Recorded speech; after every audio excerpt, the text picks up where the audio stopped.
By the end of this video, you'll learn 2 meditation techniques that can help you better manage your irritable bowel syndrome.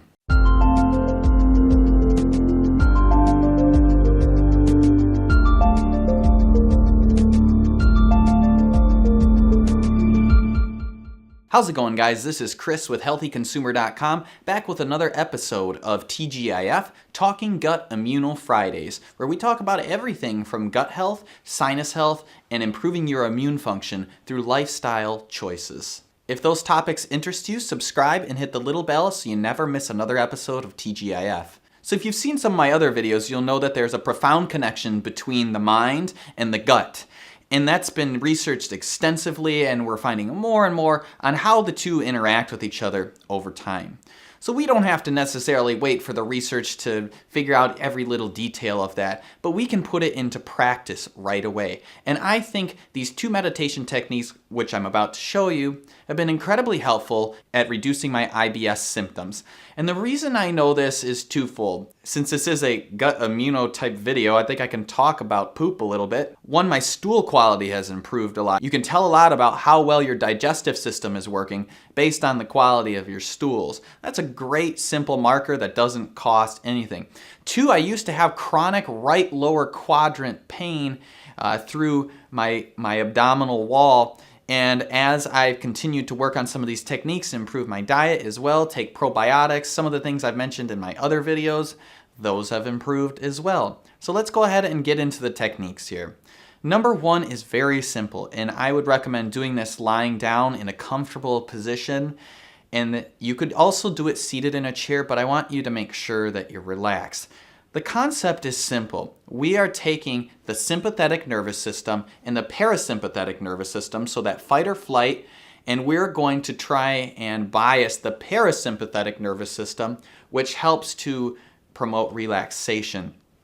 So when you're breathing in, you're going to breathe in through the nose, and then you're going to breathe out through the mouth for twice as long. So instead of just doing deep breathing where you breathe in and out at the same ratio, I want you to try to lengthen your exhale.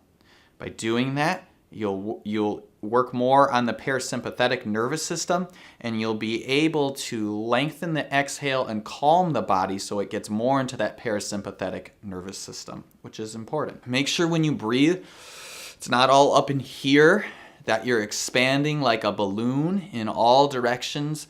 The ribs are expanding outwards, front, back, sides like a canister, and then you just relax and come back together. So 1-to-2 ratio of inhale to exhale. That is technique number 1. The next nervous system calming meditation is alternate nostril breathing, which comes from yoga principles. This also takes down the sympathetic nervous system drive, so the parasympathetic nervous system can be more dominant. So what you do is you take your index finger and put it on the top of your nostril. Your middle finger is going to go on the right nostril, and I'm going to breathe in and out. And then I switch in and out. Now I know that seems a little bizarre, and I can't explain why it works, but it does seem to work. It does seem to help calm me down, and it has helped me in my IBS symptoms. Those 2 techniques are the primary ones that I use. This has been another episode of Talking Gut Immuno Fridays. If you enjoyed this content, subscribe and hit the little bell so you never miss another video.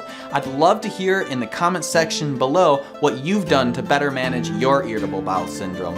Thanks a lot for watching, guys, and I look forward to seeing you next Friday.